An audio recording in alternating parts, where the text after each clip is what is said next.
Oh my God, it's finally here. We're finally doing. Can you believe it, MSEP? We're actually here. I'm very happy to be here. All right, all right. So some of you may be listening and be like, "What is he talking about? What is this? What am I listening to?" Well, me and MSEP, if you don't know, I guess we should introduce ourselves first before anything else. So, hi, my name is Ezreel. You might know me as Ezreel the Blue Moon Marcus. And joining me today is my lovely host, well, co-host, I guess. So I go by MSEP or MSEP. That's short for My Snail Eats Pizza, um, or My Snail Eats Pizza 1 on Instagram because someone took the name before I got to it. Yeah, shameless plugs. I'm all for it. Let's go. I'm gonna keep promoting myself the whole way through. He's learning. I need the clout. I need. All right. So some of you may be wondering, like, what am I listening to? God, I already said that at the start, but that's not the point. So a while back in February, me and Masep over here, we did a little podcast thing with our good friend Ben Cossey, and we had a lot of fun with that, like just talking and goofing off and stuff like that. So I thought, like, so I approached Masep and be like, you know what? Why don't we start our own podcast and talk about things that we like? Because we like Lego. We're in the Lego community. Well, Lego, but it's the Bionicle community. But that's not important.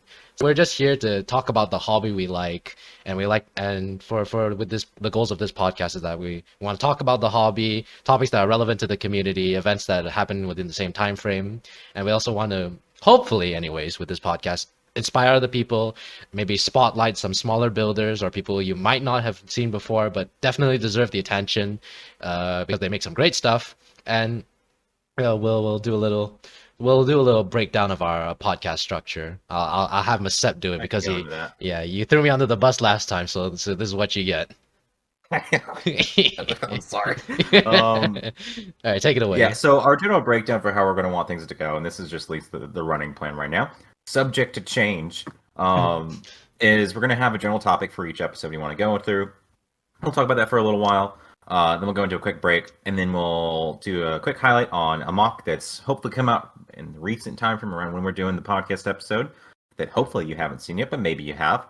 And then we'll resume some conversation about the topic, and then last of all, we will go into any questions we got. So for this specific episode, some of you may have seen, I posted on my Instagram story a little one of those question box things. So if anyone had any questions or things they wanted us to discuss on the podcast, they could enter it there, and we would.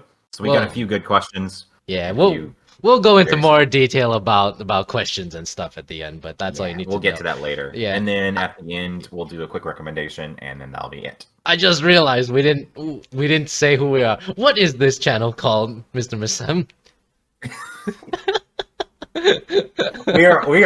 we are killing this right now. We're doing great. This is the Part Spin podcast. Name Welcome. Still in work. We're glad you're here. We hope you stay. We hope you stay. They probably left within the first few minutes of that. No. That's all good. It's all good. It's all good. We got this. No, it's all we're great at improv. Anyways, moving on. What's our topic for today? Since this is the sort of quote unquote debut I was gonna say Patreon, but this is our debut podcast episode, so I feel like it's appropriate to kind of maybe settle in with a more beginner friendly, I guess, for lack of a better term, topic. So today we're going to be talking about building styles. So in this, for the topic, we're going to be talking about, we'll do a little quick description about our own building styles, how you can find your style of building, as well as some styles of other builders that you may or may not know. Well, the examples we've chosen are from more well-known people in the community, but that's the basic premise of it. I think this will be a fun one to talk about, just general different styles of building and different uses of parts, and yeah, I'm looking forward to it. So, shall we jump into it? Yes, sir. Let us begin. Where are we beginning with? Good question. Sorry about that. We ran into a little bit of technical issue there, but we're all good. We're all back now. Meaning I was thirsty and needed some water. Yes, but anyways, let us dive into our topic. So, Masep, why don't you start us off? Okay, so first thing we're going to be talking about right now is just our own building styles right here. So I guess I can jump into mine. If you're familiar with my work, you've probably seen, I generally do stuff that's like humanoid figures, which kind of goes back to just how I got into the hobby in general. But I also like building stuff with really weird and wacky proportions, and sometimes more like organic stuff. I've been kind of going on a kick with that lately. Um, there was a while back, I guess last year, where I was getting super into the cyberpunk aesthetic, and it was probably because of all the advertising for that cyberpunk game, which wasn't a disaster. Definitely wasn't. If anything like good came out from that game, it's probably the cyberpunk meme. Yeah, The yeah. da da da da da. Yeah. I also like just building things that are like smaller sculptures or scenes that are like trying to capture a moment in a picture kind of thing. So that's generally kind of stuff I like to do. How about you? Yeah, so as somebody who kind of grew up with when, because didn't really do a lot of mocking back in the day, so I didn't really have a style up until recently when I got back into it. And I used to be kind of a super edgelord kind of guy. I really like using dark colors and building characters with they have these swords and these capes and stuff like that. But the more I built in recent times, I find myself really enjoying eldritch horror kind of aesthetics. So think super lanky designs, multiple limbs, tentacles spewing out from every nook and cranny of every orifice and stuff like that. As somebody who got back into the mocking scene because of JFA, I've also got an appreciation for a lot of the robotic aesthetics, especially with the mechanical insects. So we'll think plague mechs and maybe non-plague mech, just robotic insects and stuff like that. I've also found that well, it's not really a mocking style, but something I really enjoy building is mobs of other people's self mocks, because it's something I've actually been wanting to do ever since I was a very young kid. It's just to I like that guy's representation of themselves in bionicle form. So I want to make what my version of their character, because maybe my interpretation of their character is a bit different. Like maybe they use different weapons, maybe how they're designed is very different.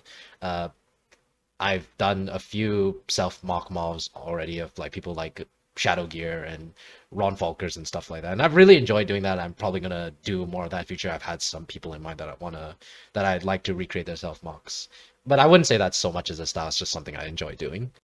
I mean, I think that's an interesting point that like just because you like a certain style or like as an example for a lot of the builds I do, at least lately, they all have more or less the same hip structure and spine structure. Just sometimes it's scaled up or scaled down.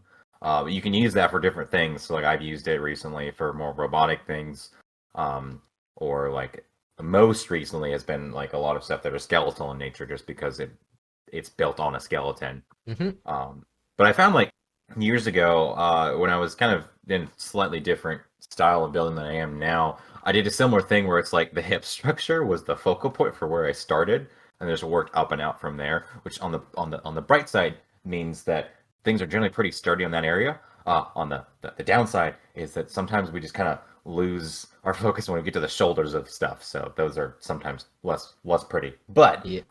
the point I was trying to make is you can use like your own specific build style for lots of different aesthetics and different subject matters and different things that maybe you aren't or even originating from yours. Comment down below in the comment section where you start when you build your mocks. Yeah, for me, it's kind of I know a lot of people like to do head builds first, and then they build from the head. Sometimes I do Yeah. that. Sometimes I do hips. Sometimes I do torso. Sometimes I do legs. I find myself like starting all over the place depending on what the mock is and what the aesthetic I'm trying to go for is. Anyways, Yeah, we're getting sidetracked. We're back to the topic. All right, so that's apologies for that brief little thing that we discussed about. So that's generally our kind of style of buildings, and we know that when it comes to people's individual style of building, it changes depending on person. Sometimes you might see that maybe a specific builder is their aesthetic is similar to somebody else's, and that's probably because either maybe it could be just coincidentally similar, or maybe that builder is a huge inspiration to why their style looks so similar to theirs. So I guess let's dive into how you can figure out your sort of building style. Uh, so, Mr. Let's. Do you want to dive into the first point about this? Yeah, so one of the things that we talked about this when we were planning this out was that if you're trying to like develop your own distinct style, sometimes it's a good idea to like focus on things that you're already patterns that you're noticing in your own mocks, or like things that are already standing out. Because I think when at least for me when I was starting back years ago, it was very much like I would see someone else's mock that I really liked, and then would start trying to make my own that was similar to that. So it's kind of derivative in that nature. Not saying that's a bad thing. That's just kind of how it started for me. But like over time, just started to like find specific points of my builds that recurred, and things I like doing, and just really like leaning into those more. So whether it's like I guess general, like say proportional similarities or repeated techniques. So I've talked about the hip thing a couple times already, but like using that technique over, or just like general patterns that you use when you're designing things, like finding those and then sort of just like either expanding on them or fleshing them out can help you really develop your own style. And I think we've, at least in the past couple of years, I've noticed some people doing that where like they start and their stuff is good, but it's not like super distinct from other people's. Which there's nothing wrong with that inherently. Like you can make whatever you want. If it's similar to someone else's, that's no problem as long as you're enjoying what you're doing. Mm. But I also think it's a lot of fun to be able to be like, yes, this is something that I made this distinctly me. And I think we've seen that in the past couple of years with a few of the newer builders, particularly like just really strongly developing their own like aesthetic. Mm. And I think it's also good to mention that for people who are trying to find their who are maybe still new to the community and new to the mocking scene as in general is like a good way to find that your building style is like when you're noticing patterns in the mocks you build. Like what Mesep said, well, are there any inherent similarities? Are there maybe some repeated techniques that you've done throughout maybe two or three or a majority of your mocks? So, like, say for example, a technique that I personally really like to use is I make a lot of my humanoid characters like to have system built thighs, and then they're connected with a boat stud connection, usually with pins with pinholes, and then the leg is primarily built with like an axle that is surrounded by things like wheels or tires or round bricks, round 2x4 2x4 bricks. Wait, is it two? No, it's round 2x2 bricks. My bad. And that's just something that I really enjoy doing. And I think that, okay, this technique, it looks really good. I'm going to maybe deviate up a bit so it doesn't look too similar to all the other like mocks that use this technique, because a lot of people, not just myself, maybe they have a fear of like, oh, I like this technique, but it feels a bit repetitive, and I don't want my people like judging me because my mocks all look the same. Well, if that's the case, that doesn't mean that you can't reuse the technique. It's just like just take the technique and just spruce it up, change it a little bit to fit the aesthetic of the mock you're currently working on. Because if it ain't broke, don't fix it. Yeah, and I that's something that point in particular. Um, is something that I've kind of been wrestling with over the past like couple years, because there's a few techniques in particular, a few styles in particular. One of which I like to call the arrowhead because I'm probably gonna mispronounce this, but Arrow Conan, I think that's how you say their name. I Yeah, apologize if that is wrong. I'm pretty sure Um, that's as close as it's gonna get.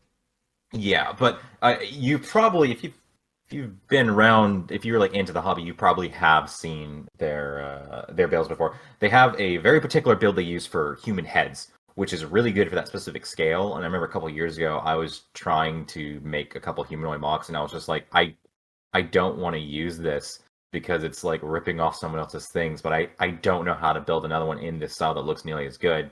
And it's okay sometimes just to use someone else's like general idea. Please credit them if you do. We're not about plagiarism here. Mm. Um, and there's other things that are like commonly used techniques that maybe don't have a strong origin point that just been around like for years, like the boat stud connection for joints. There's Mm. nothing wrong with using that. That the reason it's so common is it's so useful. Same with the pneumatic T-bar on the socket connector hand for like hands with Yeah, fingers. that Um, or using, exoforce fingers for arms yeah, for hands. These are techniques that I mean, you know that inherently that they're not yours, that you didn't coin the yeah. technique, but they've been around for so long that, Mhm. and like I mean, heck, nobody in the community technically made the exoforce finger thing. That's a design that came from Hydraxon, and that was Actually, it's funny you mentioned that. I think it's so I wasn't super into it years ago, but from what I've heard, I think the story with that was it actually was like a mocking thing people did a little bit, and then they got added to sets kind of like as a response, and then it really started proliferating from there. But I think oh it actually predates the set. Um, I did I not don't know have a that. source on that, so maybe don't quote that as like objective fact, but that's some things I've heard like back in Well, some old conversations years ago. well, if that is true, then I apologize. But but the I don't point, know who did it. Someone point, here probably yeah, does, but I point, don't. point still stands. Yeah. Yeah. Yeah. Yeah, there's nothing wrong with using techniques that already exist and like putting your own spin on them. Um, with like the example I gave with using the head design that Arrow uses, um, I use that, but like there's some, I would say there's some differences in how he builds his figures. One, because they're a lot bigger than mine, and two, his is a bit more, I think, in like the DNA of it is more system Mm. focused, Mm. whereas mine are very system focused for those, but there's also still the elements of like that bionicle building system that Mm. kind of fall into it too. Mm. Not trying to say that one of us does it better, because I would never, ever, ever claim to take his spot as just being the guy that does the humanoid things. I never truly grasped how the scale of which Arrow builds until I saw his Palatina mock. I was like, well, that's Hmm. really big. Yeah, they're huge. Yeah. They're huge. Yeah, and I actually, I should have kind of expected them to be pretty big because Arrow does post a lot of his where he mhm. puts his mocks on displays, like at libraries and other display Yeah, yeah. room showcases and stuff like that. And like, holy shit, they're excuse me, but they're pretty sizable. Yeah, I think it was the same thing too when I was working on those, because like when I started making mine that used the same head design, I was scaling them roughly based off the head position. So like I think it was like the 7.5 heads rule for like figure drawing. I was like trying to use that in a mocking sense. Hmm. So I was making them roughly 7.5 heads tall. I don't think I quite hit that scale, but then I looked at his and I was like, dang, mine are pretty big.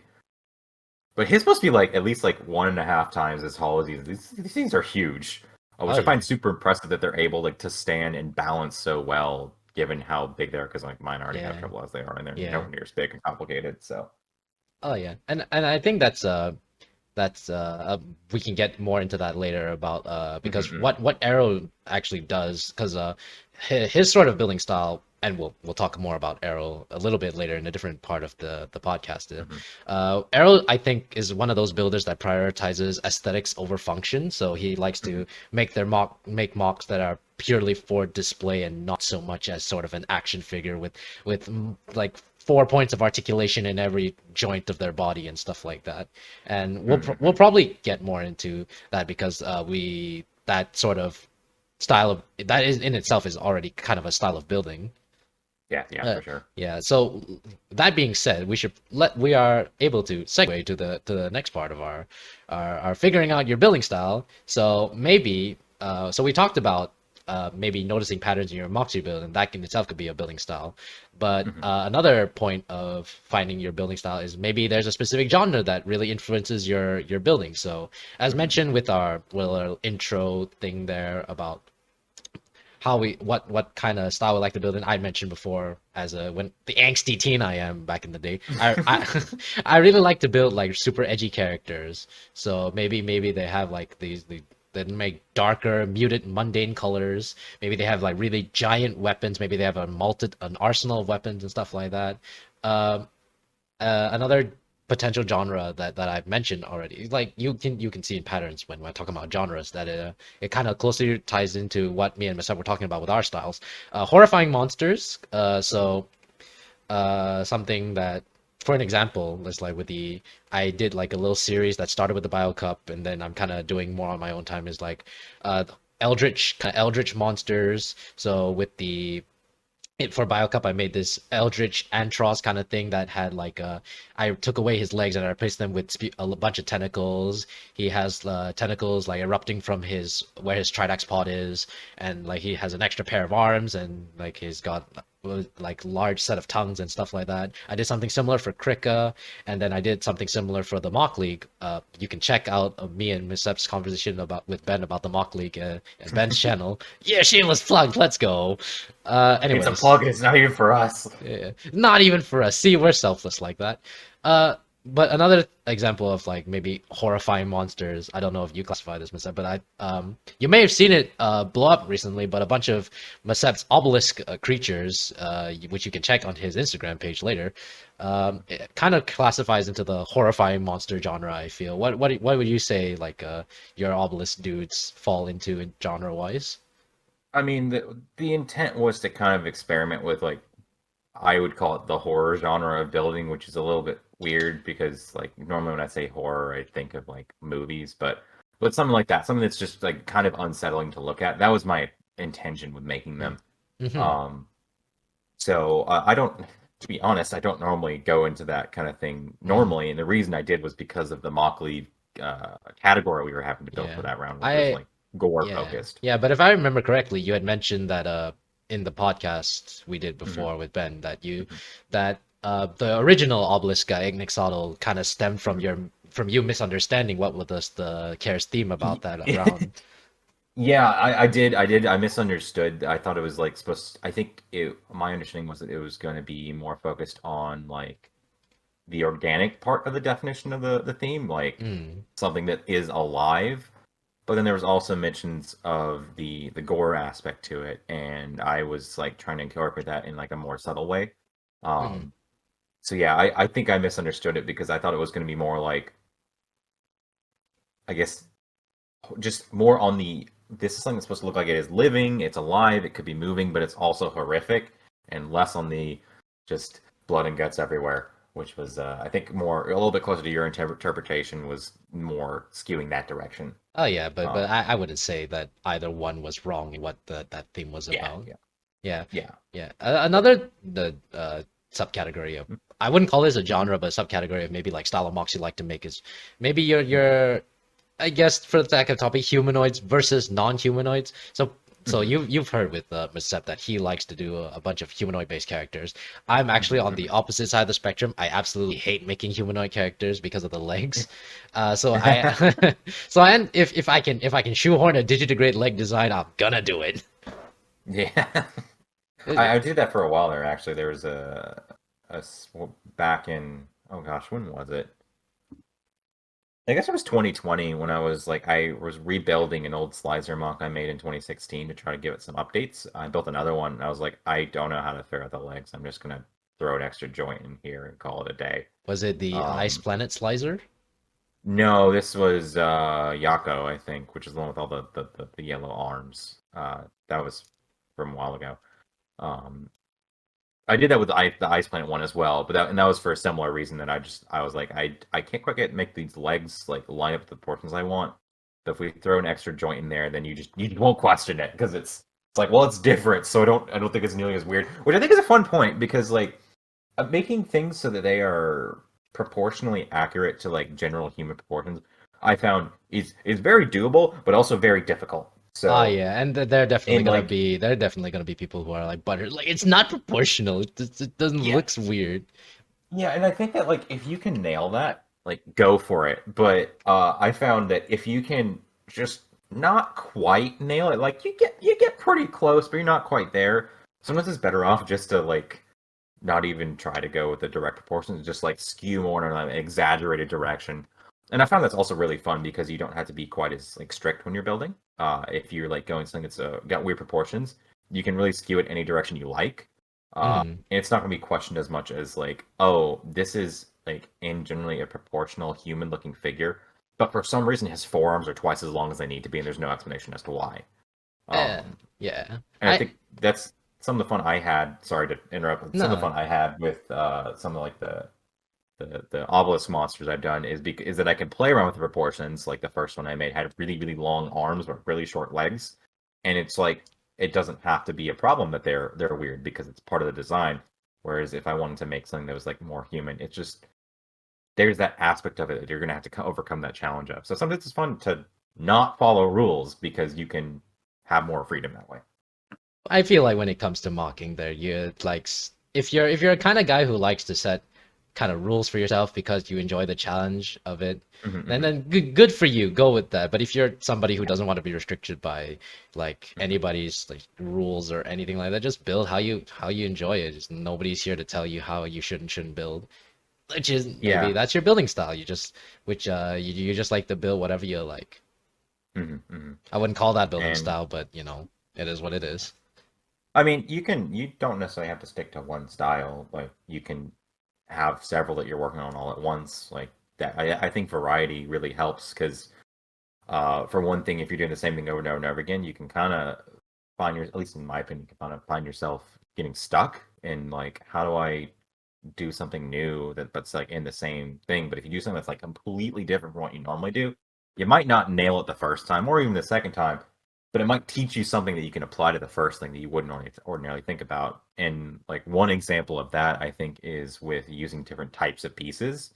Because like with my general experience building, I started building lots of like mainly Bionicle stuff when I was like younger. And then I switched over like really hard into Technic and was like doing like motorized things and robots and like learned a lot how to build really sturdy structures with like mechanisms and functions. And then after that, I switched to doing stop motion, which all the sets for those were it's completely different. All the sets for those were system. So I learned about like making things that are rather detailed, but also making things fast.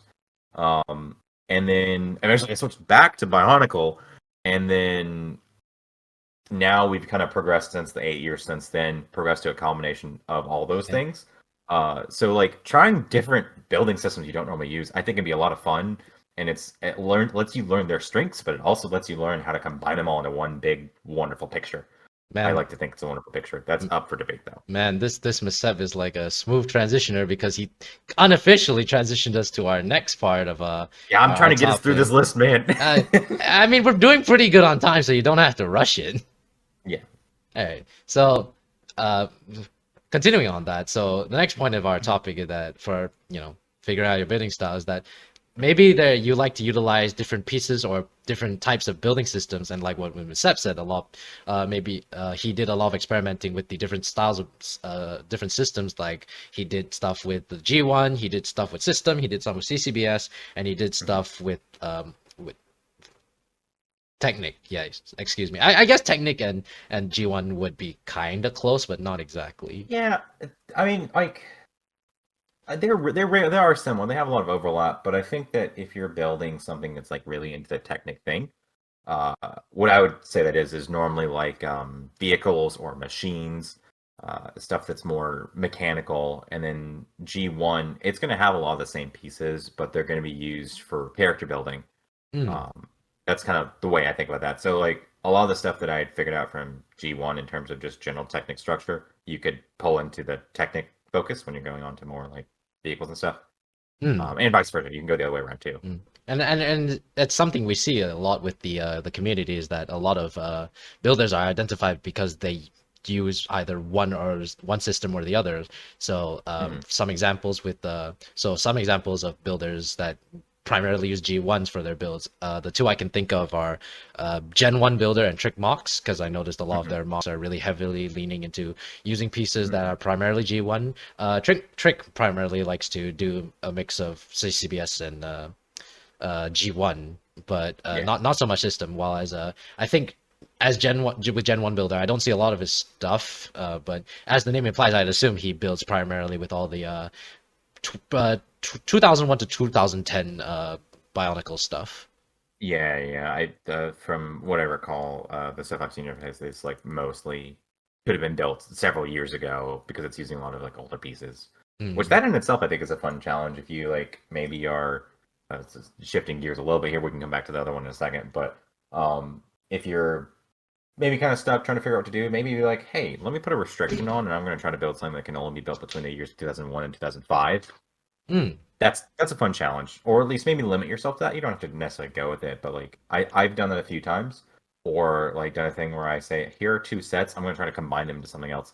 And that's just a fun little way to, I guess, like kind of break the monotony of trying to come up with something every time. mm. It's just like, and it also like you'll learn something along the way too. I think that's what you said about the combining sets thing is pretty interesting because I think what that made me think of is Mhm. a while back last year. Dylan Mevis, or you might know him as Spark Mox, he did like a little revamps of all the Titan combiners from the Hordika wave. So he did, Oh yeah. yeah, so he did like the Sentrak, the Shadowed One, and all the others. And I think they were made using primarily G1 pieces, or at least pieces from the set themselves. Hmm. Uh, Yeah. yeah, so I'll have to look at those again. I don't remember. yeah, I remember seeing them. I don't remember too much about them, yeah. so I'll take a look at those Yeah, again. I don't remember if he. I'm pretty sure he also did revamps of Sidorak, Kitongo, and Rudaka, but I think It's so. yeah, Yeah. it's been a while back. Anyways, aside from G1 pieces, moving on. So also just like with G1, a lot of people like to build with the CCBS because maybe for a lot of newer builders, CCBS Hero Factory or Bionicle G2 was their entry point to the community, so they may not have any of the G1 parts, so they only have CCBS to go off of. And there's nothing wrong with it. I think people give CCBS a lot of flack, but it's so helpful with a lot of builds, mainly because of how dynamic and the shapes are. The Hero Factory shells are really good for covering certain things that Hmm. old G1 parts couldn't do, and they're just overall really flexible, and uh they help to really, like, if you're, this is something we might talk about in a different podcast, but it's the whole thing about like prefab versus custom. If Hmm. you're unable to make something custom, there's nothing wrong with using like a prefab CCBS bone. Sometimes a prefab CCBS bone might look better than something you could make completely custom, but that's Yeah. just something that that's just my opinion, but don't Yeah, go into it. I've got some thoughts on that too, but we can save that for Yeah, another day. yeah. Uh, I one thing that's a CCBS use that I feel like doesn't get talked about a lot, but I like to use is when I'm making something and I want to get a general idea of the shape it's going to be. I just mock it up with CCBS. So mm, uh, like I want the arms to be roughly this long. I'll just stack a bunch of bones together until they're about the right length. I'm like, all right, that's good. Now let me make something out of other pieces that fits that length and just replace it. mm, I find that's really helpful to get your like before you get too deep into the building process, figure out like, okay, if it's long limbs or this long would look good, or if they need to be longer, need to be shorter. I find them to be helpful that way. So it's like a tool that's not necessarily used for the final build, but to get you to the final build. stand-in. CCBS is definitely good as like sort of a stand-in, if not used for the final product, at least to help you Yeah. better visualize. So maybe you don't like to use CCBS as part of your building style. That's completely fine, but it's definitely helpful for, if you can't visualize it, it's definitely helpful for at least getting the proportions correct and stuff on your mock. Yeah, Uh, I think it's yeah. consistent for that respect. Yeah, I think a lot of another thing that people like to do for their building style is build heavily with system, and that kind of what we talked about with Arrow back Hmm. there, is that we mentioned that Arrow is a primarily system builder, but he does do a lot of Bionicle mocks that utilize a mixture of both, and obviously, Hmm. well, we'll get it more into that, the mixture of systems in a bit, but Hmm. I think a lot of people try to stay away from uh system because they're afraid of like how blocky the textures might look combined with maybe the smoother CCBS or the more detailed and greebled G1 of Bionicle. So Hmm. maybe people kind of stay away from the from system as a whole, when because I noticed like there are definitely a lot of builders who like to build with system integrated to their mocks, but some people maybe they don't like to do it. And some people who just purely like to build, they don't like the having to use maybe such the smoothness of CCBS nor the heavy details of G1. So they find a middle ground with system that could be implemented, that could be built using could be built to be look either smooth or detailed depending on how the pieces they use. Yeah, I think it's great for that. Especially with like the past couple years with the parts that have been released. I find that it's a lot easier to make something that you have a lot of control over the texture with the system. It can be tricky if you go too small and or too big, but I'd say it is easier to have a lot of control over your shapes when you're building something really larger system rather Mm, than like G1. I've seen a lot of mocks of G1. Like if you stand back, they look like pretty good, and then you get really close in, and you're just like so many like textures that are just like making it super detailed that maybe don't fit the overall goal of the mock. They can yes. still be good, but I think that like system really lets you be like, I want this big section of my mock to be smooth. Mm, I can do that with system. I can want it to be like super detailed. I can do it with system. I want it to be like, I don't know, have like really strong color definition. mm. Probably can do it with system. Whereas like some of the other systems can all accomplish that, but it's gonna be trickier to make it work. Yes, definitely. And the final point we're gonna for this subcategory before we move on is that some Hmm. people I've noticed in the community, and they do it really well, is that they like to build their mocks around really obscure pieces, or maybe Yeah. for people for like who like to refer to it as nice part usage NPU. Hmm. I don't know if it was Joxon, but I know Joxon likes to make a lot of mocks that are that like to incorporate a bunch of like weird pieces that people Yeah. don't like to use. He likes to use things like friends, not friends, but like he likes to use like the dots bracelet. He likes to do Yeah. like really like maybe like a bucket or Mhm. like or something. But a lot of the stuff he does utilizes pieces really well, and Mhm. they're usually to their to they they a lot of jock stuff I guess could be classified as nice part usage. So Yeah. Yeah. I understand a lot of people like to maybe steer away from like much of those larger pieces because they can be a bit tricky to integrate into a build, especially if you're going for something specific. But I think if you're trying to go for something specific, maybe don't use the those bigger pieces and instead because when you're trying to build with a specific piece, I think it'd be better to like more so build around the piece in itself and maybe come up with an idea from what the piece could be rather than try to Yeah. shoehorn it into a build that it'll probably look mediocre at best. Yeah, I think that there are some cases where you see those big pieces and you're like, oh wow, this would work really well for this specific thing, like this specific character.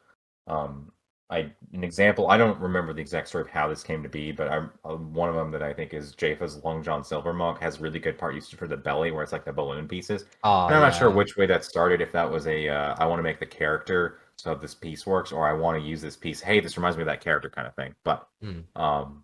I think that like just if you're having trouble getting ideas for stuff, just find some random pieces that are maybe a little bit more obscure and trying to figure out how to use them can be another fun challenge to do. I do find that sometimes forcing uses of obscure pieces can like harm the overall aesthetic of the build, and I think the best example I have of that was I remember seeing a video a few years ago where it was like talking about building a bookshelf. And it's like you could build a bookshelf out of bricks, or Hmm. you could use like a boat to make the bookshelf. And the boat's gonna be a lot more interesting because it's like it's got more texture to it, and it's a really creative use of the part, which I agree with. But I don't think the boat looked like the bookshelf, so I was like, your boat is like a technically more creative use of the parts, but I think just the standard bricks in that case would have worked just fine. So I think that sometimes having weird, obscure parts like as nice part usage can really help your build, and sometimes it can just kind of like make it a little bit more confusing. And a similar thing goes with like using if you want a color scheme of something, and you're like, I want to make something that's black, light blue, and gold. You don't need to use Mm. every black, light blue, and gold part you have. Just use the ones you need to use. Mm. So if you've got like I use that color scheme because I remember that was an example of years ago where I was looking on Bricklink and like, let me buy a bunch of light blue parts and just use them all. And like it just ended up being a mess because I was like, I wanted to throw all these things together that didn't actually help the build. Remember, less is more. Yeah, yeah. All right, I'm big proponent for that. all right, all right. Let's move on to the next part. Which this one is something you wrote, but so maybe it's Mhm, better you explain it than mhm, me. mhm. The restrictions part? No, the variety. Oh, the variety. I kind of talked about this a little bit, but I think that staying to one thing is something that some people do where they like have the this is their thing that they do. An example I'm going to pull from the list of builders we were planning on talking about later was Golden Arpeggio does like they I think pretty much all they do, not all, but like most of what they do is like doll themed builds. So it's like here's a doll, here's the theme of the doll, and it's Mm. gonna and they have like some rules and restrictions for that. I think it's Mm. interesting when you have someone that's super consistent where they like all they're gonna churn out something that fits their style and their theme. Mm. Um I there's another yeah. oh I forget the guy's name, but he does like lots of builds of like Pokemon and One Piece characters. I can't remember his name, Mm. but Was it in primarily system, or is yeah, it? yeah. Oh, because you said He, Pokemon, I was thinking about Mike Neves or no, it's something. not him. Oh, It's someone else. I don't know. I can find it later, is it but the guy with the Ampharos profile picture on Instagram? maybe I don't recall. But Not. anyways, all I was gonna say is like I think there's a lot of merit to like really perfecting your style focus to one subject matter. And I mentioned this earlier, but also I think it's really cool to see people that are like, hey, they can make a solid robot, but they can also make a spaceship. And maybe Mm. to get to being good at a spaceship, they were like, I'm gonna build like I'm going to start with Bionicle, and then I'm going to be like, oh, maybe I want to build a mech, and I can use a lot of the principles from Bionicle since they're like for figures to build a mech, and maybe use a lot of the same parts. Hmm. And then when you're building mech, you're like, I want to build a spaceship now, and I can use all the principles from that mech because it's like sci-fi themed to build a spaceship. And then you can also like take your figure building from Bionicle and transition it into I want to make an animal and use what I've learned for general figure building for that or for humans, stuff like that. So I think there's a lot of merit in just not limiting yourself to one specific thing.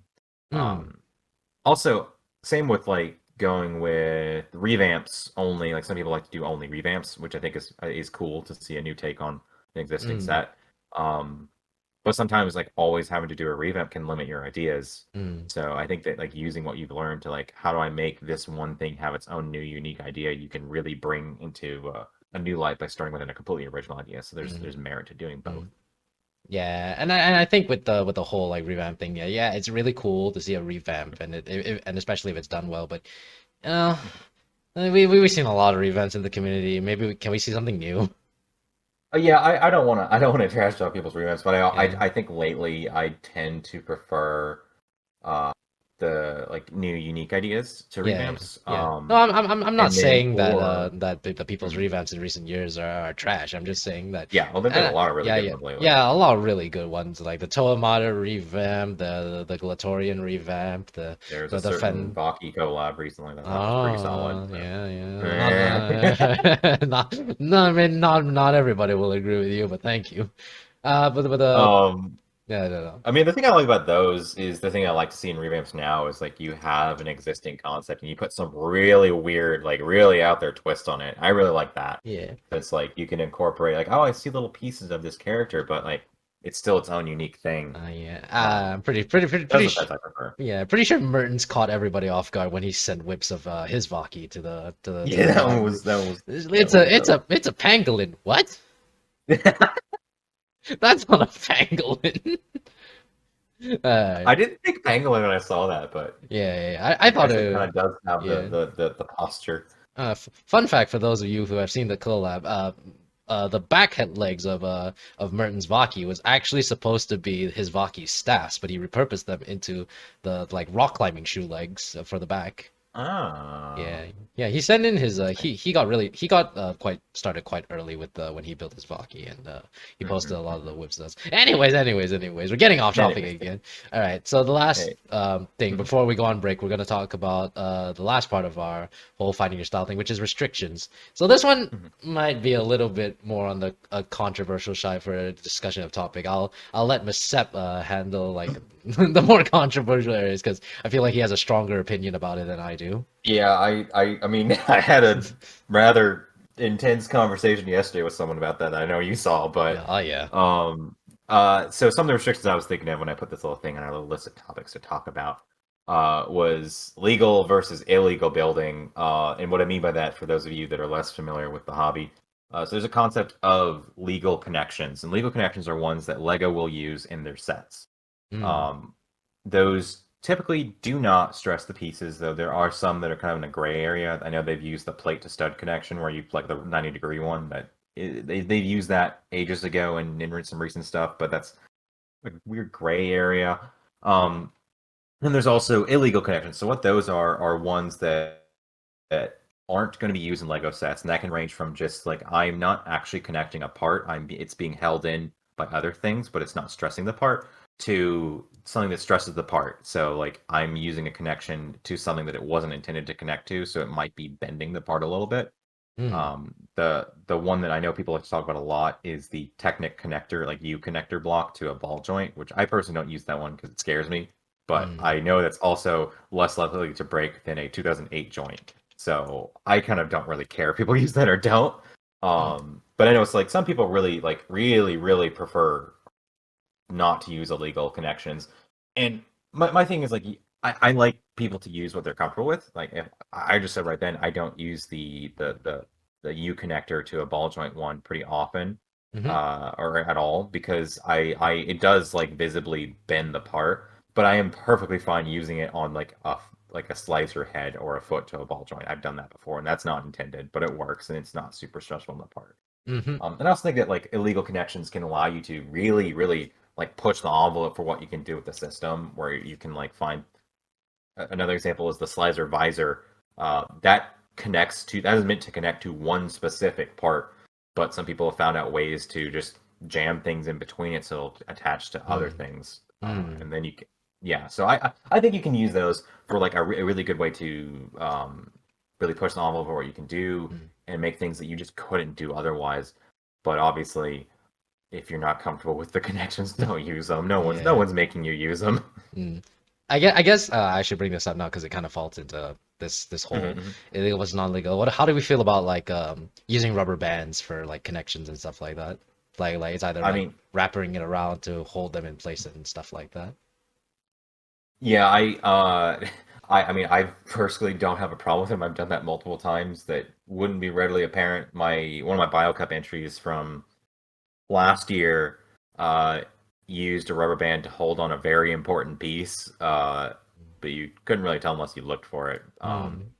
And I've done other ones where I remember there was something I built that didn't have a lot of structural integrity in the hip section because it was just built on 4 studs. Mm. So what I did is I basically strapped it together with rubber bands so it wouldn't break as much, and that worked well too. Mm.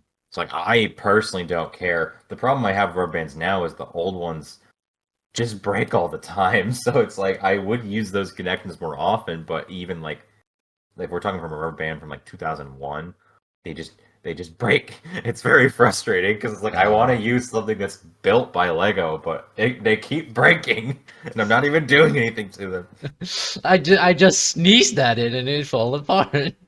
Yeah, I mean that's what happened with my the reddish brown tiles I was using the Oh other day. yeah, yeah, that was a real I broke tragedy. 3 of them in a row because Mm. I was trying to use them on a base for something. I pulled one off and I it broke off a yeah. corner. And I I replaced it. Same thing happened. Yeah, I remember when I was building one of my old mock Shiryuki when I was before I was getting ready to poster like the night before like, I was waiting for an order to come in and it was like the night before the order came in.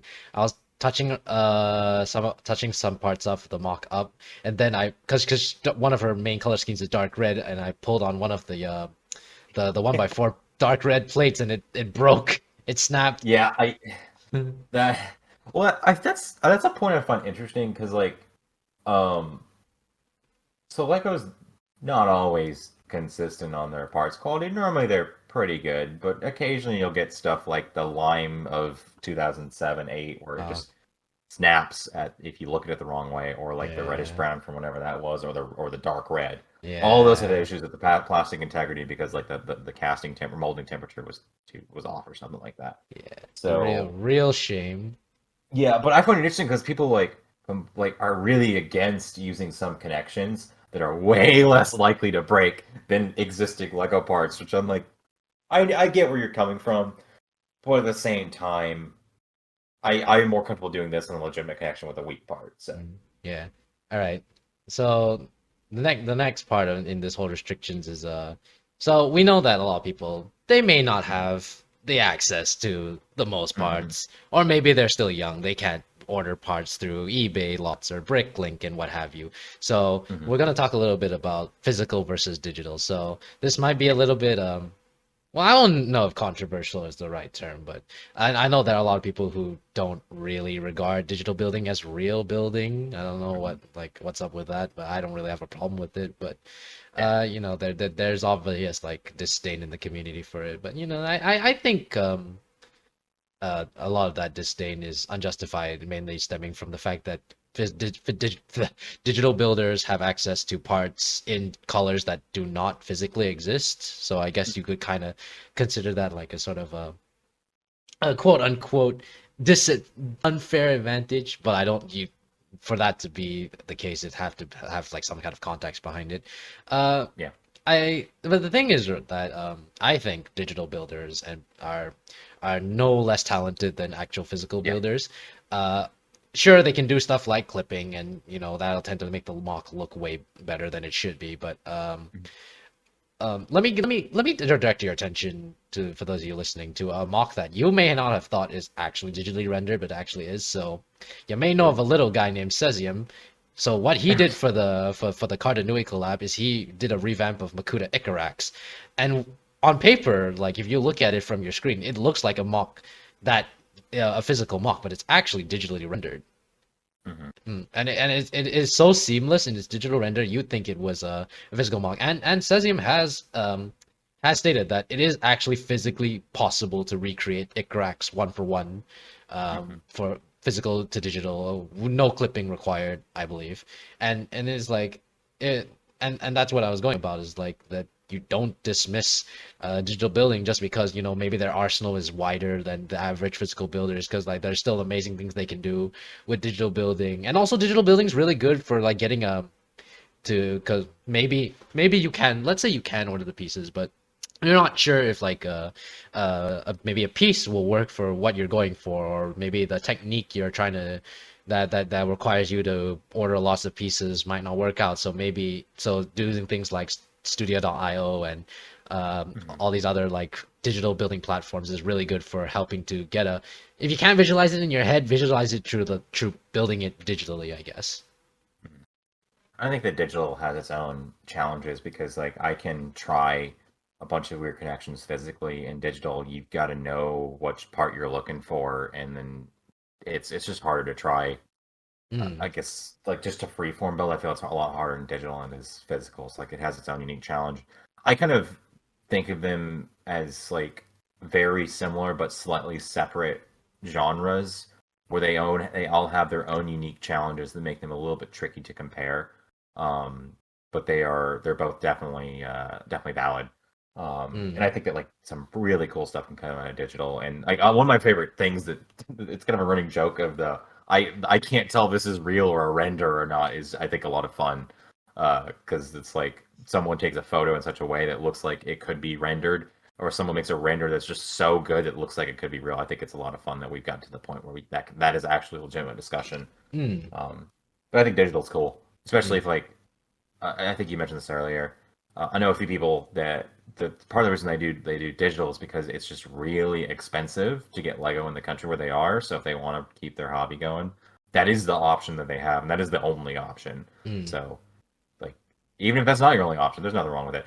I personally don't do it because like unless I'm making instructions, just because I find it hard. Like I just can't get my head in the right space to do it. Like it's mm, really challenging for me to do it. So like I have a massive amount of respect for people that can make just these massive, like super complicated stuff mm, in digital. When I'm just like I can barely get anything started. But mm, one thing you can do that's cool is one thing I think that Unpixel has done in some of his really big stuff is you make a structure and repeat it. And I'm just like, man, if you did that physically, it would be so monotonous to make. But because it's digital, they can make something and then like repeat it in a really big pattern to make this really mm, pretty thing that would just take mm, forever to make physically. And it's mm, like I'm glad we can see something like that without having to make someone mm. go through the pain of actually putting it Mm. together. Yeah, and that's probably another thing. That's why you shouldn't dismiss physical building, is that between physical and physical and digital building is like they each have their strengths and weaknesses. Obviously, with physical building, that obviously it feels much better to have the parts on hand, and building physically. You can change. Hmm. Hmm. Um, and you can like attend to it. I mean, both of you could attend to it anytime, but I feel like with physical, you're able to kind of like put the stuff down and do whatever you need to do first, and then you can come back to it whenever you feel like you have an idea to get it done and stuff like that. And plus, there's not like the hassle of having to go find like, oh, I need to download this pack because it has these specific pieces that I need to Yeah. for this thing. But with doing digital building, you can afford to be super ambitious because of the unlimited amount of parts you have, the unlimited amount of colors you can have those parts in, and you just there's just the sky is the limit when it comes to digital building. Also, Yeah. both just take a lot of time and like patience, so don't dismiss either of them. Yeah. Yeah. For Yeah. sure. All right. For last thing before we go on break, and then I realize this has gone on for a while, but basically, another controversial thing: purist versus non. Oh boy. Hmm. All right. How do we Yeah, feel and about this? to clarify that, so I mentioned legal versus illegal and purist versus non-purist. Those kind of overlap a little bit. But mainly, I think that the general, like, when people are saying purist versus non-purist would be um, stuff that's built by Lego or produced by Lego, uh, and unmodified. So, and the non-purist would be stuff that like cutting parts, which personally I'm not a huge fan of. I know some people do it. Um, and then painting parts, which I'm kind of neutral on personally. Mm, I think it's there's a lot of cases where I would want to do it. And there's a lot of cases where I don't, just because I think it like restricts mm, the challenge. mm. And then other things like using third-party parts or like bootlegs, which again I think there's some really cool stuff that come out of that, Oh yeah, especially because a lot of bootlegs don't actually work with Lego. So seeing people yeah. implement them in their But builds is really cool. yeah, but we've seen quite a few people who have done a lot of really cool stuff with bootlegs like Jock and Redverse Yeah. and everybody else in between.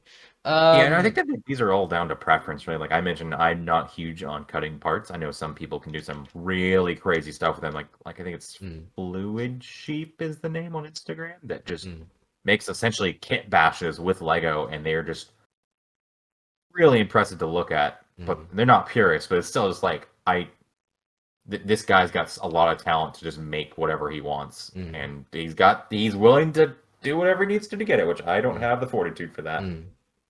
Oh, I guess we kind of indirectly answered one of the Mhm. questions by Ron, which is what we thought about Oh yeah, bootlegs. yeah. Yeah, we got no problem with it, Ron. If you can do something cool out of it, Godspeed. I mean, the only time I'd have a problem with it is if it's like in a circumstance where you aren't allowed to use them, which is like BioCup. You're not. I don't think you're supposed to use non-Lego stuff. No, no, of So, course, yeah, yeah, yeah. and Although, BioCup's also the one where it's like reversible. If yeah. modifications to parts are allowed, so like disassembling parts is Mm, fine, mm. but cutting them is not. Do we count resin casts as bootlegs? I mean, technically yes, but like I mean, I mean, and there'd be another thing where I wouldn't use them in like BioCup, but yeah. I have no problem using them if I had them. I don't have any of them. If anyone wants to give me some, I will not complain, but I do not have any. We need to get soccer ball to hook us up. Maybe we'll get him to be our sponsor. I don't want to assume anything like that. Don't You kill, just don't gotta win BioCup next year. Just win uh BioCup, and then you can get those. or just win the 2A contest. Oh yeah, that too. Yeah, yeah. Um, Don't kill us, soccer. We're trying to be nice here. All all right. right, do you want to go Yeah. into a break now? Yeah, yeah. We're gonna come back after taking a little break. We're gonna drink some water, catch our breath, but we'll back with you really soon. For us it'll be a while, but for you it'll be like a second. All right. We'll see you in a bit. And we're back. Sorry. Yay! I actually wait. What am I sorry for? That was like 1 second for them, and just and maybe it's longer for us, but that If doesn't matter. if anything, I should be apologizing for keeping you hauled up because I Yeah, was yeah, too busy doing puzzles. yeah. Man was preoccupied with Wordle. Yeah, All right. it's priorities, It's priorities, okay. dude. It's okay. He got it in the end, guys. Well, All I right. mean, you guessed it right, so you know. You did the same thing. Anyways, Yeah. just a little recap. We talked a bit about the building styles and the different classifications of, well, not all of it, but we talked about the majority of what we could talk about.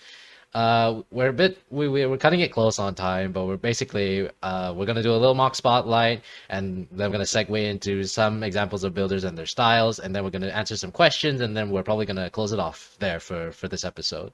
So actually a mock that MSEP recommended, and I really liked it. So we're gonna talk about it. So since you suggested it, why don't you introduce it? Okay, yeah. So this is called Airborne by Dinks. I'm assuming is how you say this. It's Dynks on Yeah, Flickr. I'm not sure if they have an Instagram, but yeah. hopefully that picture is showing up on the screen if you're watching this on YouTube. I'll Um, I'll have post Ezreel remember that. okay, future Ezreal's got it. Yeah. So yeah, this is a Hero Factory mock of a. Let's read the description. It's an armed with rockets and bombs, propelled by two engines on his back. Airborne is one of the galaxy's most wanted terrorists and one of the biggest threats awaiting heroes in the air. And I just thought this one was a lot of fun, just because it's pretty, its silhouette's pretty unique. It's got these big old turbines on the back.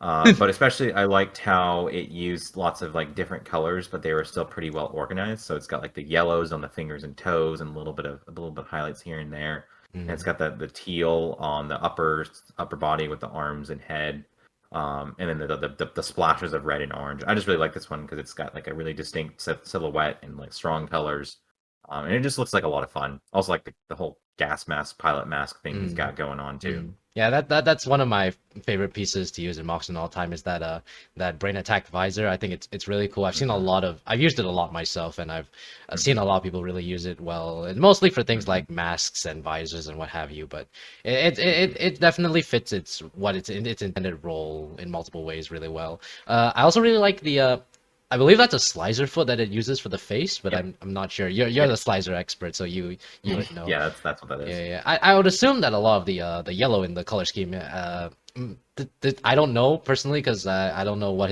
the builder's thought process is when he's building this, but it could be assumed that a lot of the yellow in the color scheme could be to match with the stickers on the turbines, and Hmm. I believe these turbines specifically with the stickers came from the Exoforce set. Yep. God, what was it Yep. called? That The one, Arrow these for the Booster? stickers are probably Sonic Phantom. It's either Sonic Phantom or the Arrow Booster. Air Uh, boosters are blue. oh yeah, that would make sense. But yeah, I Yeah. think it could be to do with the that sort of like uh warning sign cross Hmm. strip Hmm. Yeah, the thing. caution sign. Yeah, the caution sign thing. Also, some images here showcases, but with the toes that he also uses these. Well, Masep said they're printed. I'm inclined to believe that they're also printed Yeah. because they look that way based on the reflection. Hmm. Um, I'm not sure what sets these come from necessarily, but they're like these printed 1x2 yellow plate tiles with the arrow pointing in one direction. Hmm. I think they go really well with the sort of caution stickers that go on these turbines here. And he also on top of the turbines itself, he also attached these propellers to actually two propellers to the thing to Hmm. sort of invoke that like jet propulsion kind of turbine feel with it. And I really Hmm. like his sort of the flyboy aesthetic, really mimicking what you said with the sort of like air breathing apparatus for the mask, really invoking like sort of a jet pilot feel with his Hmm. whole aesthetic. I'm noticing looking at this a little bit closer too. If you look at the way those tubes are connected to the Mm-hmm. weights, they're just connected into one of those Technic connectors. But on the Mm-hmm. mask, they're just kind of jammed in behind the orange faceplate thing, Mm. which I think is a fun little way to do that. They're just kind of stuck in there. And then the other thing I like is I didn't notice this before, but I think the way the feet are built is it looks like it's the socket connector to a pneumatic T to like one of those double clip 1x2 plates, and then the toes are attached on the side of that, which I think is a really cool way to get a lot of pieces in a very small space while having without using Mm. like a prefab part too. Mm. Is it a Um, T-bar? It looks I like don't know. I. That's what it's hard to Mm. tell. I Mm. assume it is because they're at a slight angle. Mm. Um, It's either that or it's like a bar with an oh no, oh maybe it could be a bar with like just an Exoforce clip. But I think maybe. the T-bar is definitely stronger because with in the more recent years the connection with modern black clips with bars has become a lot more Hmm. flimsy than the old ones of like Bionicle's Yeah, past.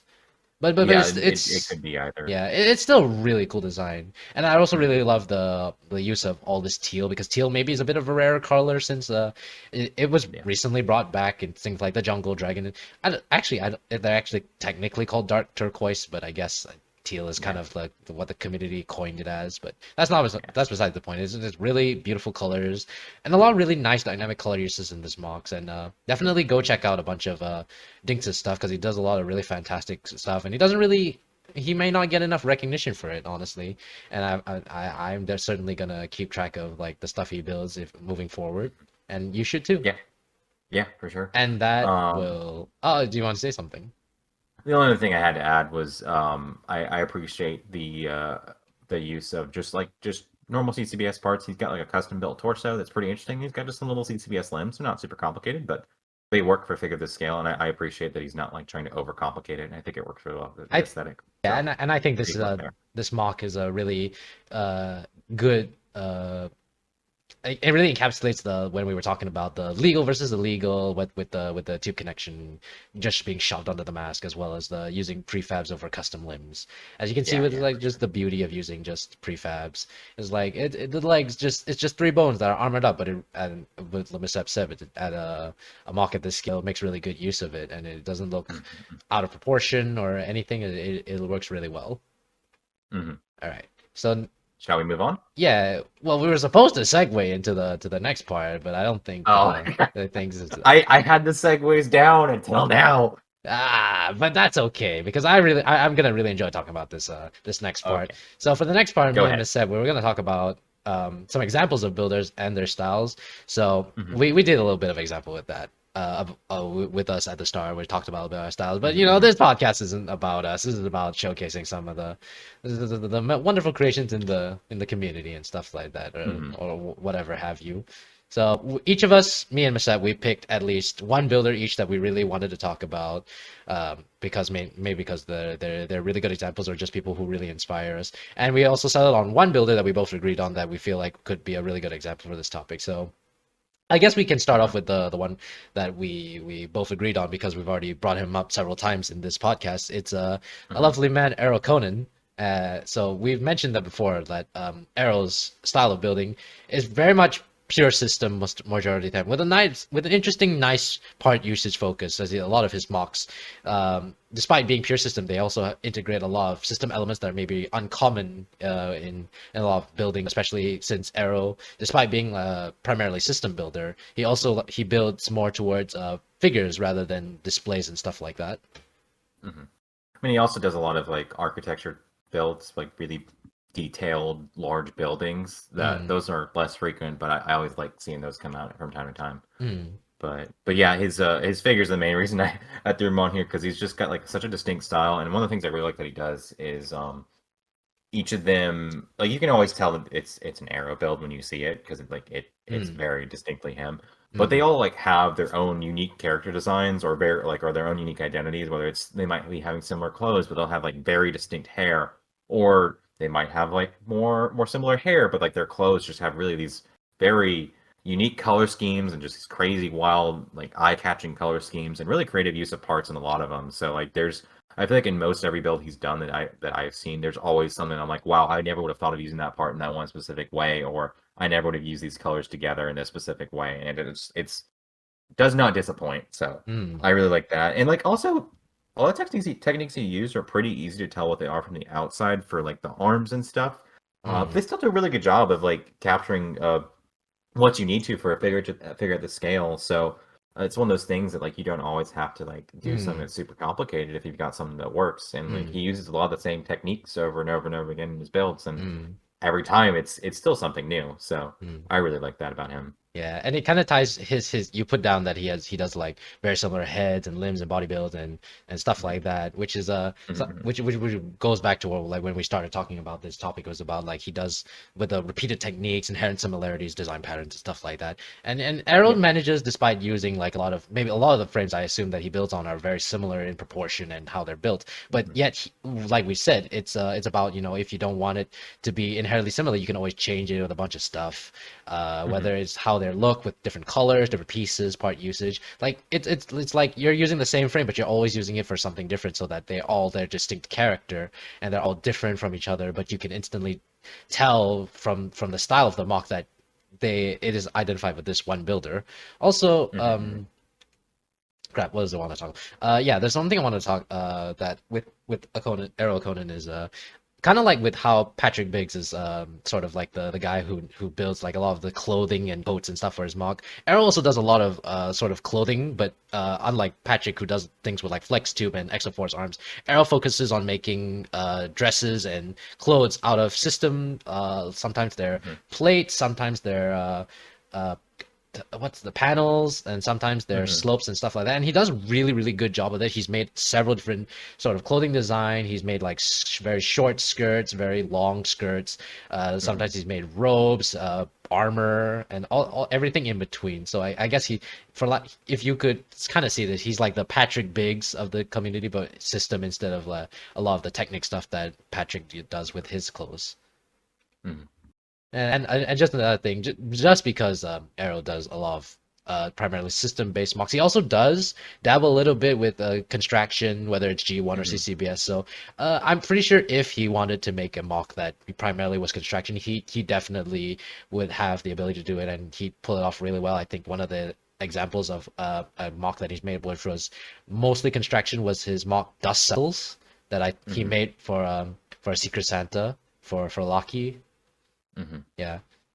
All right. Yeah, there's some of those he's done too with some other revamps, but Yeah. yeah. All right. You want to move on to your pick since that's the next on the list? Yeah, sure. So the person I picked is this guy named Zane Houston, which I think is Lego Zane on Instagram. Yes. Not to be confused with the Lego Zane from Ninjago. They're not the same person. Surprise, surprise. But this guy, I've been seeing his stuff on like Google search results for years, and I didn't realize it was him. But I think the mock he did that really like highlights why I wanted to put him on this was because it is the Switch Imp mock. Hmm. It's a little robot that's like based on a Nintendo Switch. It's Hmm. got some really creative part usage in like the tail with the little Hmm. connectors. But the main thing is like how each of the Joy-Con sections are just these really like solid angular sections that are built mostly out of system.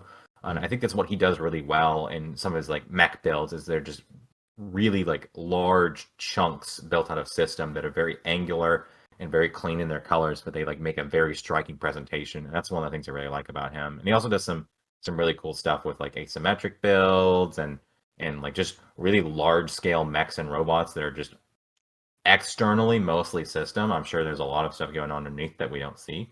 Hmm. I just find it super impressive, and it's like a really solid example of how you can use like something that's generally considered with more like blocky building to still make something that's very dynamic and very angular and very interesting to look at. Yes, yes. Interesting fact is that the his Switch imp, that tail design, is actually inspired one of my my mocks called Hijack. Oh yeah, Yeah, yeah. yeah, I remember seeing that. I was like, yeah, oh, I've seen that before. yeah. I straight up stole that technique, and I'm sorry, Zane, but If it it's works, it's so good. It's just too good. It's yeah, it's amazing. good. I love it. Is there any? I agree that he, despite like a lot of the I don't really know Zane outside of like the Switch Imp mock, but besides that, it's an Mhm, amazing mock. But after you mentioned him and then I'm seeing his stuff, mhm, he does a lot of these really like they appear to be blocky, but they're actually really well designed. A lot of mhm, really mhm, smooth techniques. Some of them are like detailed where they need to be detailed, like with some of his mechs. They have their mechanical aspects, and then they're showing mhm, like the things like the artillery and like where the pistons would be and where maybe the cockpit would be. And then you can see on some of his mechs like Prometheus, there's these engines and there's these tubing that really encapsulate the whole idea of like what a mech is supposed to be. mhm. And he also does a lot of things like he has like a Charizard mock and like a uh Oh yeah. sort of ferocious mech Bowser mock. And Mhm, he yeah, mhm. he really pulls off a lot of this stuff. And and from one hand, a lot of the stuff looks, I'm not sure if they're rendered or they're physically built, and that's kind of like what MSEP was going back to, like with how in with the when we're talking about physical versus digital building, how like people have gotten so good with their building techniques that sometimes you can hardly tell between whether a mock is physical or digital. Yeah, yeah. All right, Shall we move on to yours? yeah. So I think this my pick is gonna surprise literally no one because I've said it before.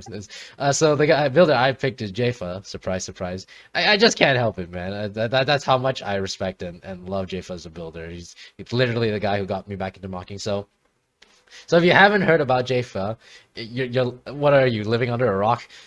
He well It might not he be as interesting as we are, so. yeah. Sorry. I'm such a Joss fanboy. Jeez.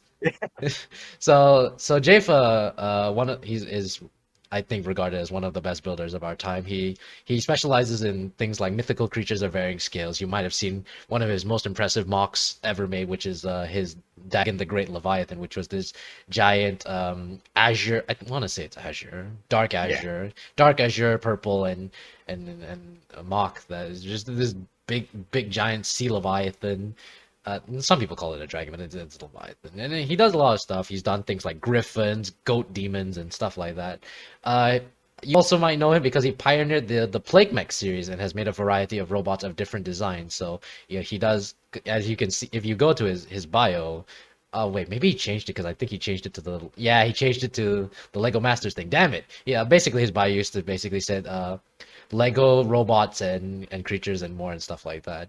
So he does a lot Mhm, of the stuff like that. He also really makes characters from games, shows, and movies. So he's into things like League of Legends. The main mock that got me back into building Lego was his League of Legends mock, Fiddlesticks, which is like this sort of demon scarecrow character. He also made Toothless from How to Train Your Dragon. I think that one was a fairly popular mock that he made back in the It day. destroyed the market for Black Wings, so I'd say so. Yeah, and he also did like Skull Kid from Legend of Zelda, as well as you if you've seen like his stories and follow him, you've probably seen it. He hasn't posted it yet, but he's working on his Lord Shenmue from Kung Fu Panda 2, and he's shown me some whips of it, and it's looking real spicy so far. Mhm.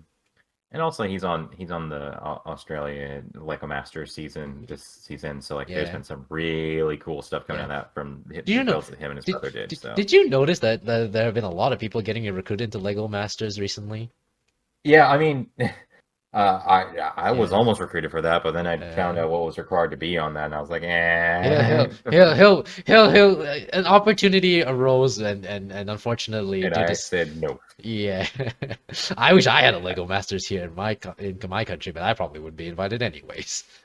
Yeah. Yeah. Yeah, there's been some really solid builders that have been on those lately, which I really appreciate, and also people that are like actually in the construction scene, which is nice because like the first season of the one in the United States, I recognized one person from it that that was actually like well established from what I saw. The rest of the people I'd never seen them before, and I was like, who are these people they got on here? Yeah. So it's nice to see some people that we Yeah. actually recognize. Yeah. And it's also was nice to see on the first season like some people I didn't recognize, but they were still really talented. Yeah. Um, I'd imagine that the Korean Lego Masters will have a lot more builders who are primarily construction. In fact, Regalian Dees is one of the contestants this year. yeah. I'm Yeah. hoping they post their stuff Oh on yeah. Instagram because Yeah. I will not be watching that season because I have no idea how I would watch that season, but It's okay. I hope that it would be good.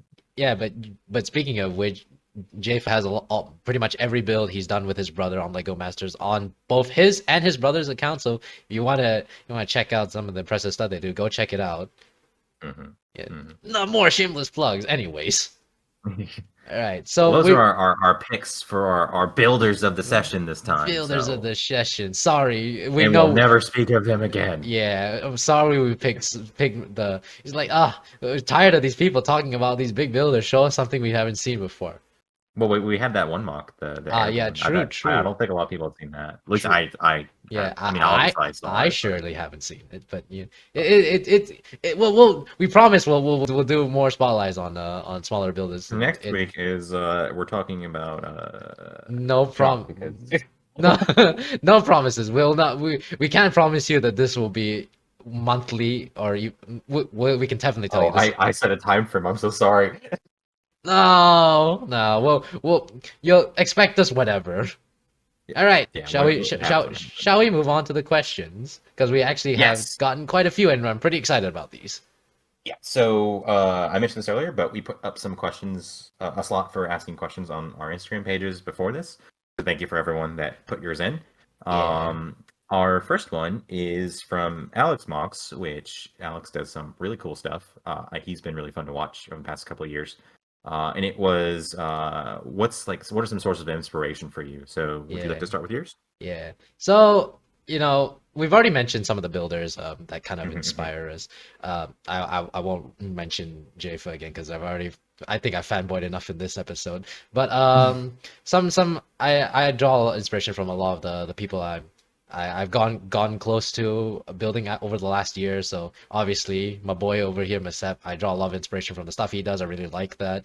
I've also thought about building a bunch of the stuff in his style, like the obelisk guys. I'm definitely gonna get to that at some point. But I've also drawn inspiration from a lot of the stuff that people like Peter Shaker, Ron Falkers, and some other builders I've gone close to because like not only have I like kind of really appreciated the style in which they build, I've also kind of kind of absorbed their techniques because a lot of the stuff that I put out has gone through like a filter, I guess, of some sorts, because I always run them through like Ron, and sometimes Ron helps design like maybe heads or torsos for me so I can properly get a look that I really want.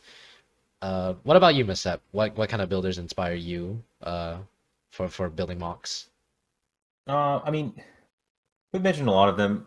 Jock is a very obvious pick just because like Yeah. his stuff's real good, and it's in a scale, excuse me, that I like to work in pretty often.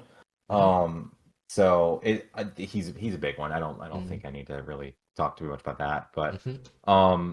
there's some others like lately. I don't know if you've seen. I think it's pronounced Care Creations or Care Creations. Oh yeah, He's been care. popping off with some really solid stuff recently that's just been super inspiring. And I was like, I remember seeing his stuff being good, but like recently it's been real good lately. So like he's Yes. one. Who else? Let's see. I mean, years ago, Anuku, or yeah, I think it's Anuku on Flickr. He was or she was a huge inspiration for me for a long time when I was like really getting back to the mocking scene, and I'm really glad to see that she's coming back to it a lot more because I've liked her stuff for years and years and years. So it's been cool seeing the evolution of her self mocks and her just general like Mm, designs that she's been using and kind of like seeing the general progression mm, of things. So it's cool to see that she's getting back into it a lot more. So Anuka was a huge one for me when I was mm, getting back into it. mm, And then I guess one other. I mean, like we've mentioned Patrick Bigsby video on this a couple times. I don't think that needs a huge explanation if you're familiar with his work, but he's like such a pillar of the community that it's a lot of this like transitions I made in my general direction have been mm, in some way influenced by that, mm, and the others we mentioned today, of course, as mm. well. So there's a lot more though. I could Yeah. I could talk about these for a long time. Yeah, Um, I guess since you mentioned Kara, I also want to throw a shout out to our boy Dan DV Mox mm, because he's mhm. also been just like Oh with yeah, Kara. He's been yeah, popping up with a bunch of stuff. He joined us with the Vaki collab. I think his yeah, Vaki yeah, is yeah. one of my favorites of the entire collab next to Ron's, and also Mm-hmm, that sort of Horizon mock he made the infected. I think that's probably some of his best work that he's ever done. mm-hmm. As of I recent. my little game of guessing the next song he names it after though has been failing because he keeps naming them after things that aren't songs anymore. So Yeah. thanks for that, Dan. You ruined the fun. Yeah. He's getting back at us for the round four. Well, I gave him some crap about that where whenever he was making something new, I was like, "Which song are you naming it after this time?" And then he just stopped, and I'm I like, yeah "Well, I can't make the joke anymore." I've made a joke to Dan where it's basically like if you remake Peter's self mock, are you gonna call it harder, better, faster, stronger? And I absolutely want that to happen. Oh, that's funny. All right. All right. Some other things for the source of inspiration. Hmm. The I think generally a lot of people, not just us, we draw inspirations from video games, whether it's like characters in the video games or bosses in the video games. Just like with I mentioned with JFA, I have built some characters from League of Legends. Well, not some. I built like one. It's Thresh. Hmm. But I'm definitely looking to build more League of Legends characters, especially some in like maybe that are characters, but in like their separate skin lines. Because there are a lot of ones I really like the Project skin line, and Hmm. maybe some of the other skin lines as well. I One of my favorite games of all time is called No Straight Roads. I really love all the character designs in that game, and I'm definitely looking to recreate a lot of those characters as well. There's generally a lot of games that I don't play, but I really like their aesthetic or the story behind them. So definitely love to make some characters from those stories from the stories games as well. Hmm. Hmm. For me, yeah, that I think that one of the biggest inspirations for me was this game called Fury, which it's Furi. That one was hugely influential on me getting back into my like developing a sort of a new building style. I actually like years ago attempted to make one of the characters from that, but I didn't have all the bright pieces in the right color, and I got stuck on one of the designs for it. So I kind of like halfway got it done and then didn't finish it. But I ended up using a lot of the designs from that on a different character later on. So that one's a huge inspiration. The general like feel from Heart Machines games as well. Those are a huge part of it. And then like there's little things from like various different shows and movies that have kind of been a part of a lot of the things I made. I know that like Ezreel, you and I were talking about this a few days ago. I mentioned like one I made back in 2016 or something. Had some inspiration from the 3D maneuver gear from Attack on Titan. Mm-hmm. Yep. There's some other stuff from various different shows that have kind of come to that, but Yeah. yeah, just general shows games. But like really, I think that lately, uh, just the general vibe and feel from Fury, Hyper Light Drifter, and Solar Ash, which are like three of my favorite games ever, um, have all really like influenced the general direction I've been going lately. Yes. Uh, and other things outside of video games that because me and Misep, we sort of generally like the same shows. Like we watch Hmm. stuff like Arcane, and we also watch similar anime like Attack on Titan and stuff like that. Hmm. We have discussed where anime influences us in the podcast we do with Ben. So if Hmm. you wanna check that out in detail, you can go check that out. But generally, we kind of just take concepts from the animes and the animes. But we take concepts like weapons and stuff like that, or like character design silhouettes, and we kind of implement them to our sort of quote unquote mocking style. There you go. But I guess recently Masep has steered more into actually making characters from the show. His most recent mock that he posted was Anya and the dog from Spy X Family, I Yeah. believe. Yeah. Yep. It Yeah. I was mean, I don't do that super often, but that was like I've made stuff from other games. Like I made 2B from Nier a few years ago, and Anya is basically a progression of some of the stuff I used in 2B. mm, Um, but yeah, I just like the show. It's funny. It made me laugh, and I was like, I could probably make one of those characters. And then I did, and someone said, "Hey, you should make Bond." And I was like, "I don't know what Bond is because I haven't gone to the show yet, but to that part in the show yet."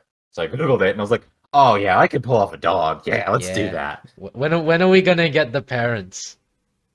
So I realized I am running out of a certain part that's very important for the head, so I'm gonna have to figure out how to scrape more of those together to get them. But we'll see. We'll see. Hopefully All right, soon. all right. All right, so the last thing I want to talk about for inspiration.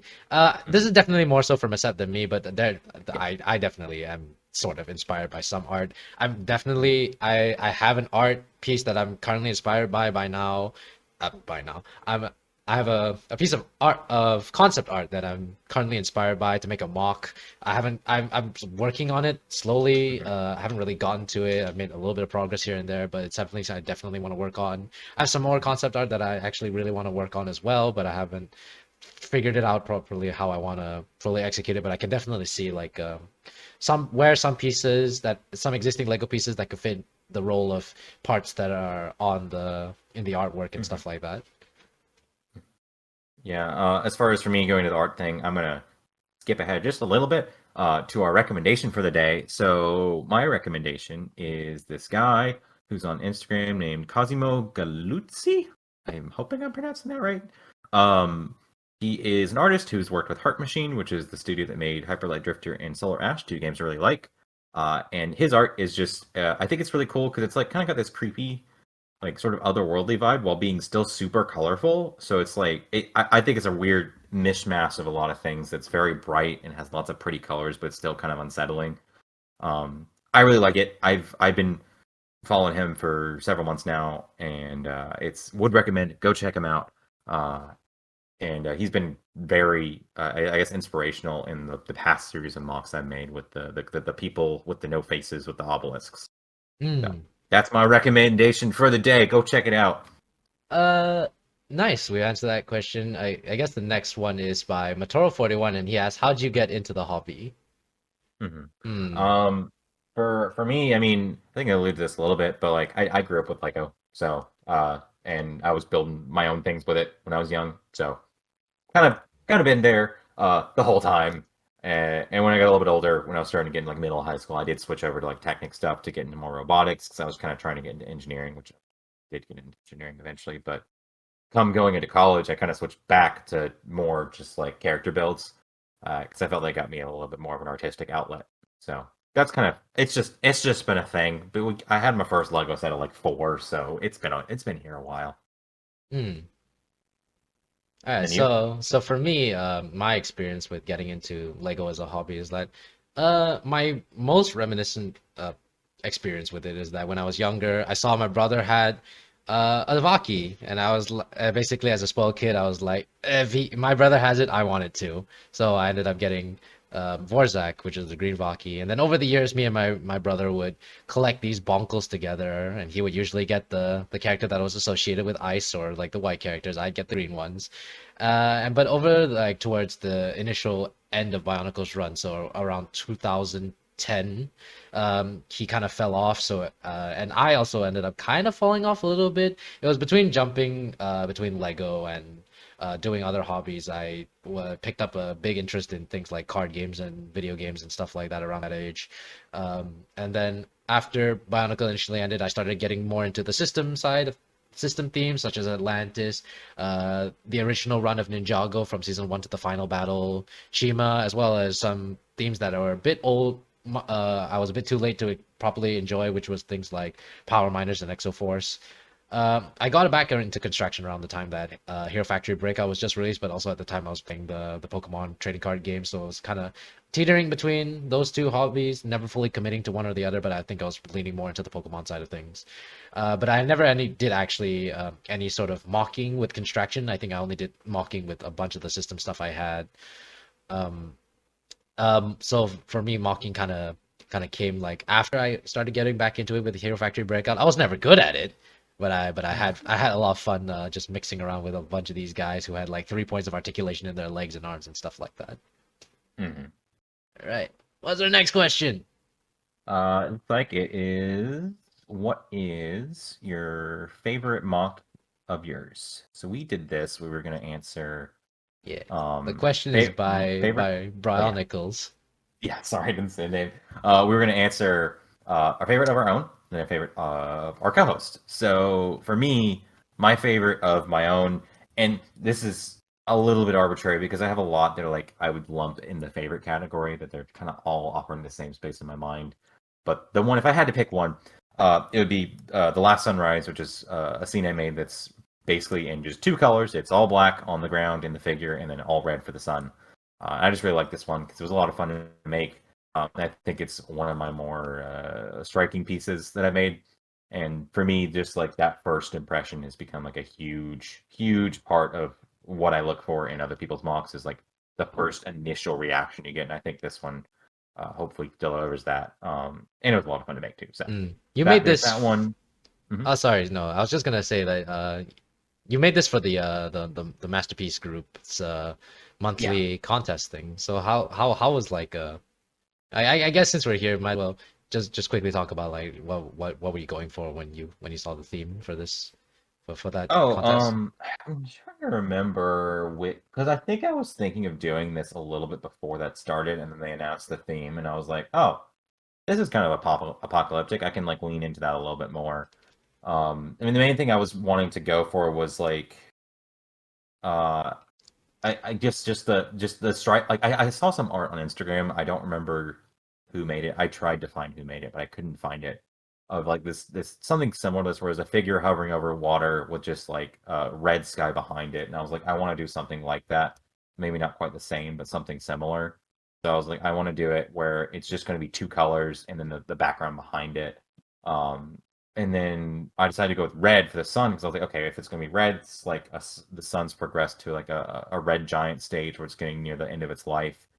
Mm, Um, in which case, like it would be rising up. When it's rising, this is like maybe the last time you're going to see the sun before it goes. And I was like, well, if that's the way it is, what makes more sense than making the figure floating in front of it representing like death? mm, So that's what I did. So it's just kind of supposed to be like a representation of, in some world, sort of just the end. But I tried to make it in a way that like maybe the end is like kind of sad, but it can also be like beautiful to look at. So mm. that I was the goal. Yeah, I really like this mock because of like I think there's a lot of what you said with like the first impression is there's a lot of impact with how it's presented with the sun kind of standing out amongst like this entirely black mock, and it really fits well into your whole apocalypse theme that was for the contest with this whole like bare like black wasteland, the desecrated tree, that little black shrine that's sitting off in the corner, and as well as that like Grim Reaper sort of character in the middle of like I'm assuming like the sun slowly rising. It signals kind of it's like it has a really powerful message behind it, and it's more than just like a it just looks pretty. Thank you. I should acknowledge. So back when I made this, I was having so much trouble editing out the stand for the sun. So Ems actually helped me out with that. So thank you, Ems. Much appreciated. It was a lot of fun working on that. We made this whole like, I mean, I made this whole like crazy scaffolding thing to hold the sun up from above, which is like the tallest thing I've made in years. So that was fun. So thank you, Ems, for elevating up that stand and making the picture just a little bit more impactful. Much appreciated. So. Right. And then my favorite of yours is Arcosios. I think I pronounced that right. Yeah, Um, it's okay. I probably don't pronounce it right myself. yeah. I just really like this one for a similar reason, and it's like it's got a really strong definition in the colors. And the theming is very clear, and there's some really cool techniques you've used with getting like the little tendril things wrapping around the body. I think the editing is also solid with the glowing orb and the staff, and I really like the staff build too. The gold and at the top. It's like a super cool combination of pieces, and it's just like it nails a lot of things I look for, which is just that first, like that real first impression. I remember when I saw it first, I was just like, wow, I've got my work cut out for me when I go into the next round against this guy, because like, dang, this is impressive. So I really like this one. Yeah, I've since then updated Arcosius because I noticed some of the proportions were a bit off. I think I cut off one of the, well, not cut literally, but I reduced the length of the white arm because I noticed I was trying to get it symmetrically similar to the black arm, but then I noticed it was a bit too long for what it was going for, so I cut that down. The thighs were also a bit too short, so I upped the thigh length by like one brick. Or I guess Okay. like one stud and stuff like that. But other than that, he's pretty good. I've made some swaps because for some Yeah. stuff, like I recently got my hands on some white XL4s clips, so I was able to Mhm. use that to swap out the ones that I used in black on the white side. Uh, yeah, overall pretty happy with it. I'm glad that you liked it. I'm glad it had like a really strong impression of and I think like Arcosios is kind of like a real signifying turning point in my style of mocking to where it Mhm. upgraded from just doing the sort of mediocre style mocks into more like technically impressive and more detailed style mockings. Okay, so Mhm. I guess I'll go over quickly Yours. my yeah, my favorite mock. So it was a difficult choice for me to choose, but I guess the one that because I recently made it and and it's because it's a revamp of a set that was really close to my heart because it was the first Bionicle I ever made. So it's Vorzak that I did for the collab with some other guys.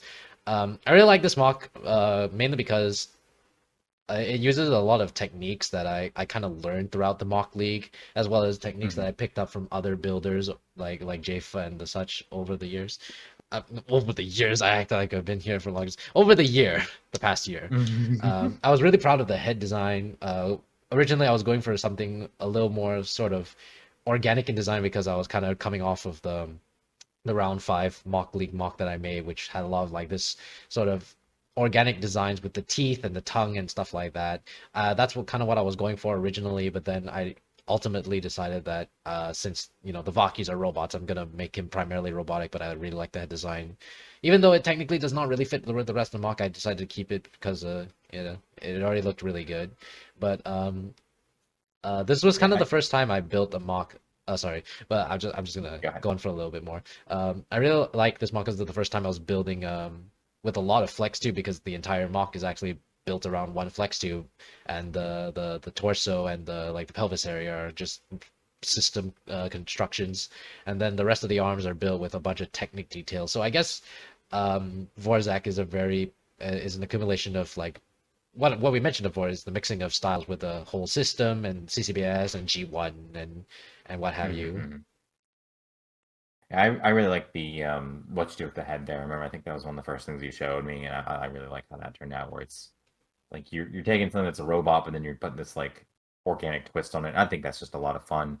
I Hmm. also the staffs were cool too, and yeah, it's another one of those things that I was like just a Mm, really fun twist on it. So mm, and like seeing the you transitioning to trying out new techniques on this too was also really cool to see. So mm, I really like this one too. mm. Yeah, and then for your mock, that is my favorite. It was a bit hard to choose. I knew it was gonna be one of the obelisk guys because I really love the concept behind them as well as their whole aesthetic and stuff.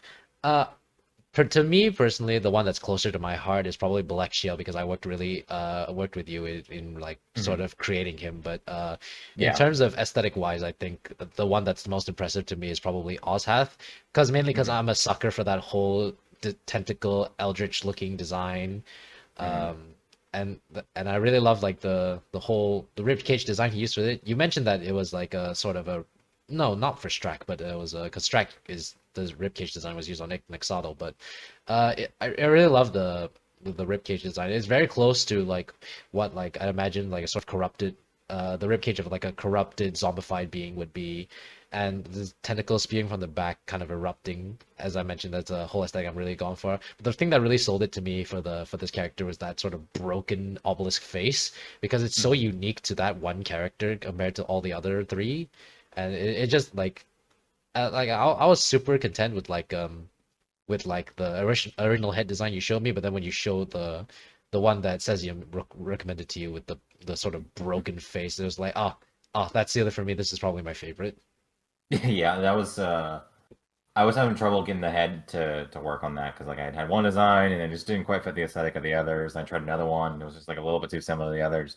And then he suggested, "Hey, you should do this thing where it's broken in half and like spewing tendrils out of it." And I was like, "I have no idea how I would do this." And then I was sitting there for a few seconds. I was like, "Wait a second, hot dogs is the answer." So there's a bunch of black hot dogs used to make that. So Hot dog. also, I would like to note on this the whole tendril spewing thing from the back was I think I mentioned this to you before we recorded this, but was I was thinking, I know someone who's done that before on his Antros mock with all the little tendrils going everywhere. I should do that thing that you did on yours. So I was like, I'm just gonna look at Ezreel's page, see how I did that, and just with the dino tails and using those. So Yeah. it's fun little interplay between yours and my styles on these this whole series. So You can obviously see that we've inspired each other, which is why we get along we've so been well.